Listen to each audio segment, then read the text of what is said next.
My name is Trina Borden-Smith, and I'm the founder and the director of the Yoga Therapy Institute. The Yoga Therapy Institute is Australasia's leading provider of yoga therapy education, and we're dedicated to excellence in yoga therapy education. Today, I'm here with Liz Williams. Liz is the medical trainer at the Yoga Therapy Institute, and she's taught the Functional Anatomy and Biomedical Foundations module of our yoga therapy training for over 5 years.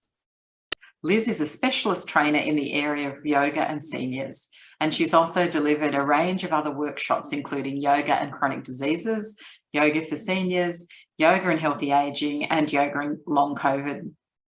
She's been working in the medical field for over 40 years, and today we are here to talk about Liz's workshop on diabetes and yoga.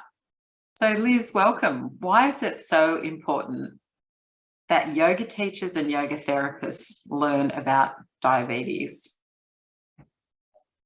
It is very important for yoga teachers, for everybody in the community, but especially for yoga teachers to really understand there are a lot of myths about why people end up with diabetes. I'll be focusing more on type 2 diabetes, which is a lot more common in the community. However, type 1 diabetes is also having an escalation in numbers as well. But there are a lot of myths about the fact that it's only people who are overweight or have a very poor diet or very poor lifestyle who get type 2 diabetes. And this is not actually correct. There is a strong genetic component to people who get diabetes. There's also well known that people whose mothers have had gestational diabetes, their offspring are more likely to get type 2 diabetes as they become adults. The other thing, of course, for women is polycystic ovary disease. Unfortunately, these people often will develop diabetes as they become adults, and not necessarily because they are overweight as well. So we do need to be very, very careful about any unconscious bias when we are dealing with people who have the condition of diabetes. We prefer not to talk about a person as a diabetic, but a person who has diabetes. So the other big thing, of course, is that there is a myth about the fact that you can go into remission forever if you work hard with your diet and your lifestyle. People will and sometimes can go back into a remission of their type 2 diabetes, but they will always have to watch their diet and they will always have to maintain their healthy lifestyle. So it's not something that is an either or. And unfortunately, even if they do go into remission for quite a few years, that eventually as they age, they will end up on medication and often end up towards the later in life on insulin as well. So we just need to be very, very careful about these myths and personal bias some people have towards a person who has diabetes. And anybody who's coming to a yoga class, of course, with diabetes needs to be really encouraged, because one of the big things with diabetes is that more than any other chronic disease, the ramifications of not following your diet or not doing your daily exercise are immediate. So the person will start to feel symptoms of their blood glucose levels not staying within their correct range. And these can be sometimes insidious things, just like feeling really tired or a little bit thirstier than normal, or headaches. So the signs and symptoms of having their blood glucose levels go out of range can be quite insidious, but often after a while they'll start to learn what their particular signs are. So Liz, you've talked about how yoga is so holistic, and we've got a lot of tools that we can access. Would you like to talk a little bit more about how we can use that in this particular instance? One of the things that is known about stress and cortisol levels is that one of the actions of cortisol in the body is to release glucose into the bloodstream and to reduce the release of insulin from the beta cells in the pancreas. So managing stress levels, managing anxiety, and even to the degree of managing depression becomes absolutely essential for the person who has diabetes. So, and these, as we know, are some of the main benefits of yoga.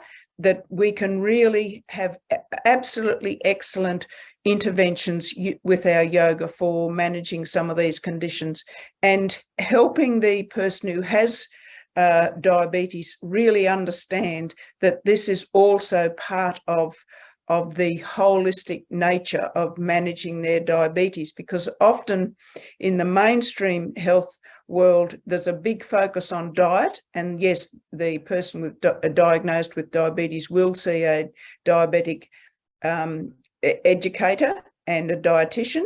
But the other big thing, of course, is sometimes the intervention and management of their stress and their depression and their anxiety about having this condition, and the feeling that sometimes people get just this dreadful overwhelmed feeling because they have to learn a huge amount of new information. They have to learn all about food. They have to learn all about energy expenditure with their physical activity. They have to learn all about making sure they get sleep, making sure they're hydrated, making sure they have the same amount of physical activity every day. For the average person, the amount of information they have to learn when they're diagnosed with diabetes is quite extensive. So one of the things within our yoga teachers can really benefit them with is to really help them with that understanding that it is a journey, and that we can help them along that journey to some degree. We're not going to give them specific information because every single person with diabetes has their own unique diabetic pathway, and that's something else that needs to be understood and is often not understood terribly well. But if we can help them really accept that by doing these activities every single day, that they are helping themselves and that they have got some support in their yoga class and from their yoga teacher, will really help them start to feel that they're not alone. So Liz, during the workshop, you're going to talk a lot about yoga practice and how you can modify them for your clients. Do you want to just give us one example of what you're thinking there? Well, for the yoga teacher, just to have an understanding of what peripheral neuropathy actually is and why it's so important to understand about modifying the props that are used. Some people use tennis balls or hard balls to massage their feet, or standing on the edge of their blocks. And these can be quite detrimental to a person who has diabetes. So we need to be very aware that we're not doing any more harm, ahimsa, with our practice, and that we're actually helping our clients stay as healthy as possible.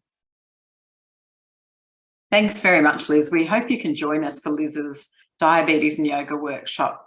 Liz's wealth of knowledge and information, she's got so much to share. I cheekily call her our encyclopedia. This is what yoga teacher Leanne Hudson said. Liz is a very knowledgeable, pragmatic trainer who presents her workshops in a fun and relaxed manner.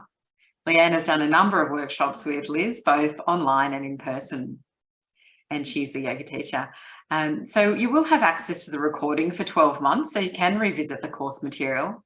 And Liz will also provide you with a summary sheet and a reference list. You'll also receive a certificate of attendance and you'll get 3 CPD points. So by doing this workshop, you'll have more confidence to work with your students and clients who have diabetes or pre-diabetes, and you'll also learn to minimise harm to them. Thank you.